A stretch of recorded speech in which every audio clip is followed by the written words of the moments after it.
So hi everyone, welcome to the channel. I will apologize for the sound and the video quality. You can see how things are going on. I'm walking in Kosovo, the upper side, because I want to show you something around how things are moving due to the rains that have it's the rain season. It's back in here and the internet is full of videos and photos of what is happening in town. I wanted to give you something out of town such that you equalize. Well, my definition of equalizing is putting everything back into perspective. As you can see, yesterday the rains began and there were videos all over of cars that had to either learn how to swim or just put on hazard lights and call it a day. I wonder the losses that were incurred. Anyway, so on Twitter it was always that battle of those complaining about a 40-year-old regime that has very little to prove, and the proponents or the supporters who are saying, but come on, even the big countries, the more developed countries have these storms. And of course there were videos and photos to show. However, something that was lacking in was the comparison in that the others were horrible storms, like catastrophic levels, and yet ours was normal rain. For today, it rained. It began raining at 4, ended at 6, and it has been intermittently. What is that word? Drizzling. You can imagine you getting the word intermittently, but then drizzling fails. Well, but guys, how do you like my sweater? It was a gift, you know, Santa gift. Santa, you work with people, and around Christmas season, you hand over gifts to your Santa. Yeah, some of you have handed over MacBooks, and the other person is giving you back toothpaste. This is a nice gift. Get nice aunties. Santas. It bullies me. The one who gives is the Santa. The one who receives is a Santa. Now the problem is you all give and receive. Yeah, even the entire wear. I put on the jeans that would really work and my ugliest shoes. I told you some time back, when you grow up in age, the more ugly the shoe, the more comfortable it is. Wait a minute, let me tie my socks. So after successfully tying my socks, let me get back to business. So I'm going to show you the life in the ghetto after a 2 hours rain, such that you put into perspective. And you know, sometimes people get lost in these conversations of the middle class. You know, they have the ability to make more noise, and we guys who are at the down level have no voice that we can put in there, because they will keep telling you, but you as a citizen, where have you been? You're the ones who chop down the trees. You're the ones who enter into these wetlands and whatever other reason. And you wonder what the government does in all this. Like, you watch your citizens do that. I thought you were the ones supposed to implement and put in laws to prevent such things. And also you know how unbalanced things are. They will kick the poor out and the rich will always remain the same. Kampala is always the battle of the hills and the valleys. You know, like the tale of two cities. The rich go for the hills, the poor go for the valleys. And you can bet where the worst things happen. It's always down here. Despite the shouting, the people up the hills seem not to hear a lot of the cries down here. And eventually, we have these situations. And one thing I didn't know really is how much of Kampala is slummy. Goodness me, I was listening to Isaac Nabwama, the guy who directed Who Killed Captain Alex. I mean, he has shot a lot of movies, but that is the one that is most prominent. And the guy was saying like 80% I mean, I would have refused. I think it was the exact. I don't know the exact figure, but it was between 80 to 90. This is a school, and already children have come to have come to school. Wow, Kongs, and there's a guy here working on bricks. Yeah, they say when life throws you lemonades. Huh? No, supposed to be the other way. When life throws you lemons, you make lemonade. So with the rain, less water to pour into the bricks, and yeah, the business continues. So where were we? The guy was talking about the percentage of the slum areas in Kampala. If I had not begun content creation, I would have been refusing and saying that's a lie. But because of the walking I've had around, I was so shocked at the number of slums that we have in Kampala, you people. Yeah, we talk about modernity, but those glass houses can really confuse you from the picture that is on the ground. When you see those tall, sparkly, lighty, you never get to know that there is some other place that is not so shining, and that's what brings me here today. Let's go into the trenches and we see for ourselves what is down here.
Listen, for drying houses.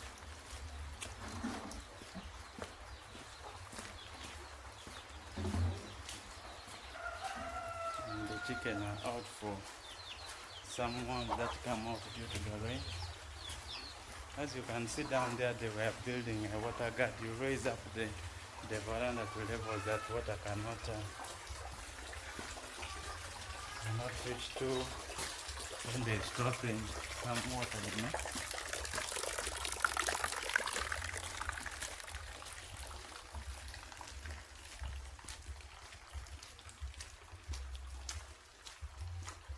You could as well say it doesn't look that bad, but when the waters continue, you can bet what is going to happen around here.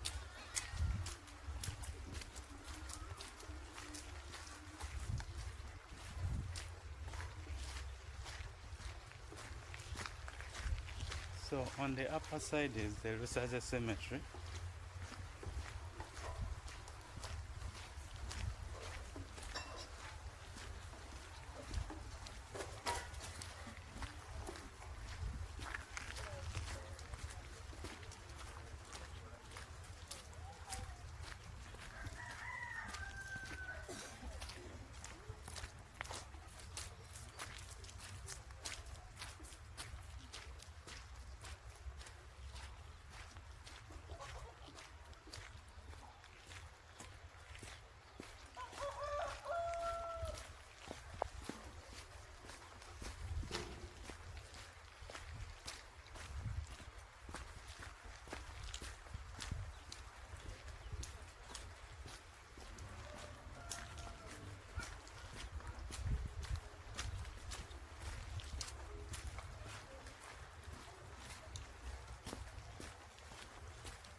The ghetto never sleeps.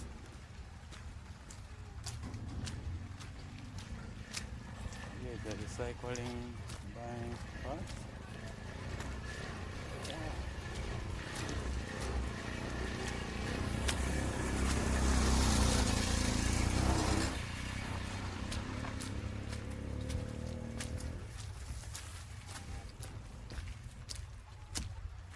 So that is the cemetery over there.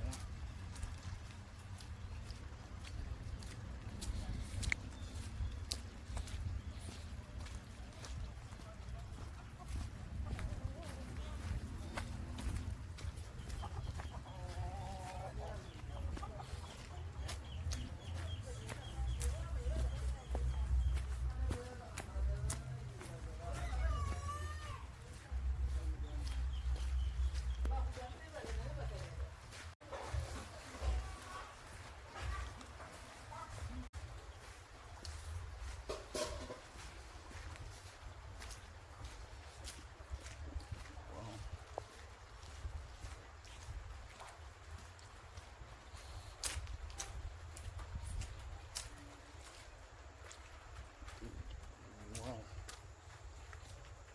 Now, here you wonder if you'll make it without taking a tumble. If you want to know the reasons I got my ugliest shoes, this is one of them. Goodness.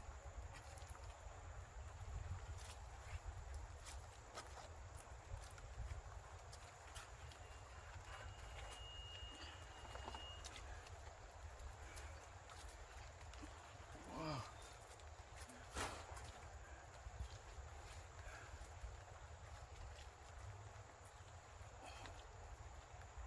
Why don't I just step in between here?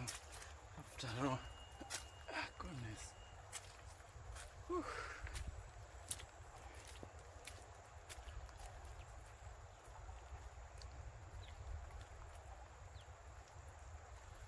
Wow. I mean, here you are.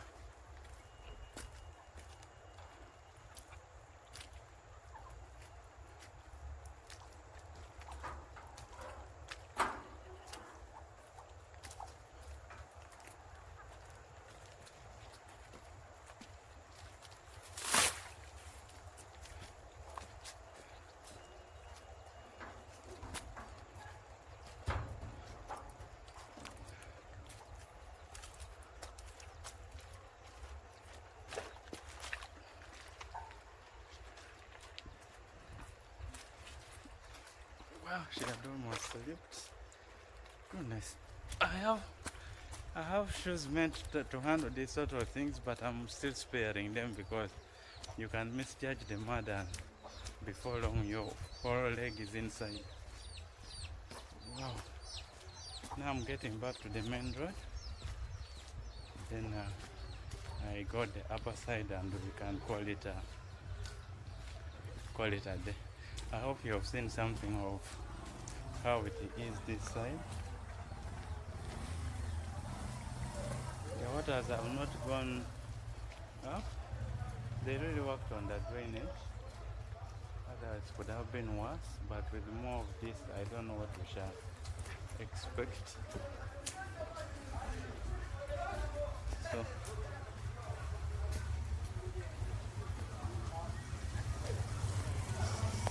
let me pass through more of this and give you a better picture.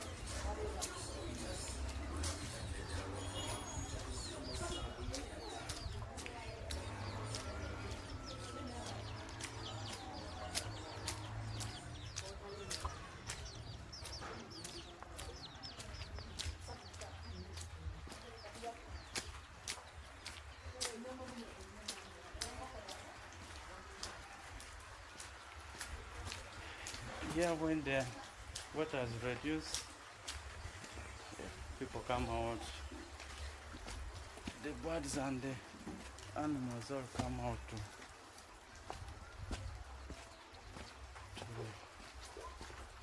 do what they have to do.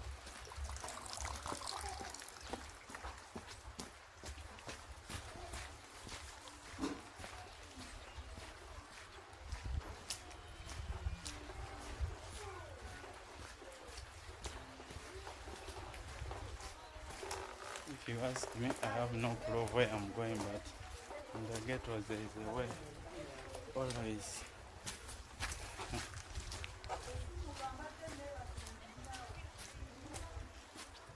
Wow.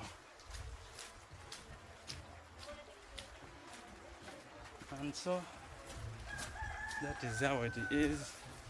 We all meet in town, regardless of where you come from and the conditions that you go through, and we are all hustling to have a better life. Some are born advantaged into that sort of life, some have to struggle and make their way out of life. That's what I think gives meaning to life. Not so, we are all hustling to get somewhere, and we are all hopeful we shall actually reach there.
The hustle is real. You can have a look at my shoe.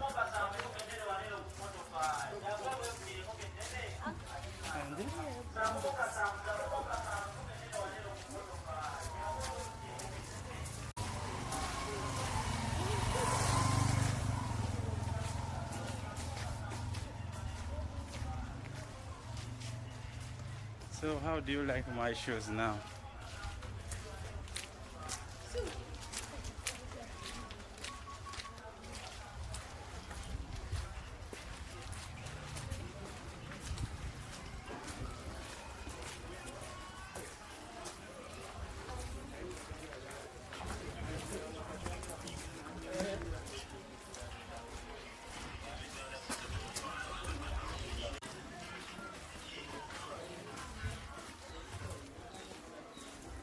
Somebody's compound is totally full of water. Of course, I just have to tell you, I can't go bad into people's homes.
I'm thoroughly lost, but then I'm getting to the main road, so I'll get my bearing back.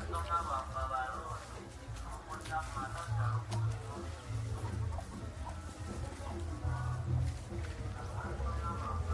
have to clean my shoes.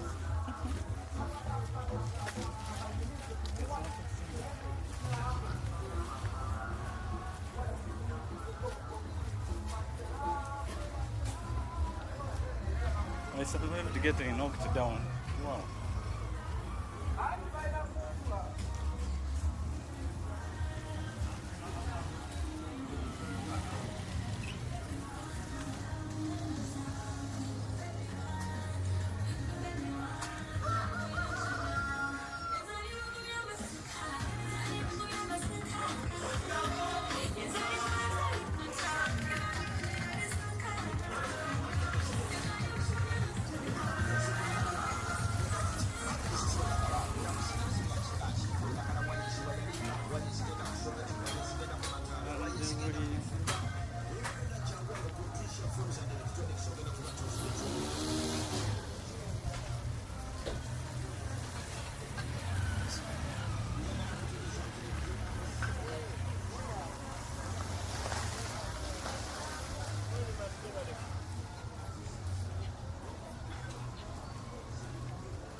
And we are back to the main road.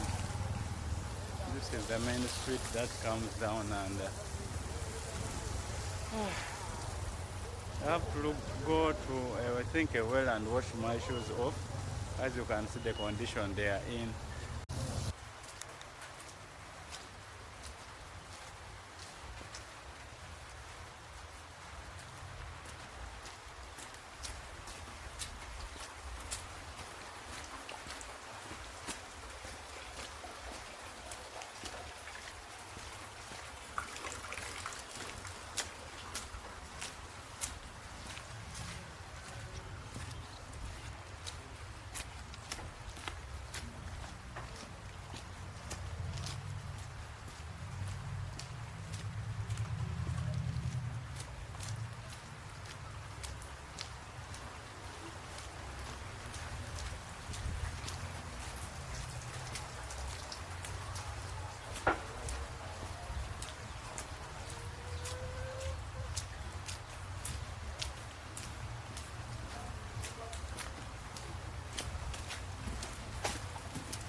There is a well this side, so let me go over and wash my shoes instead of people looking at me like I have a problem on my shoe.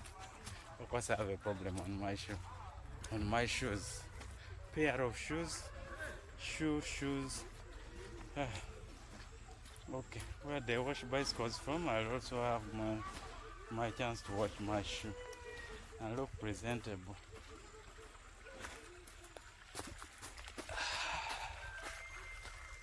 Yeah, like oh boss.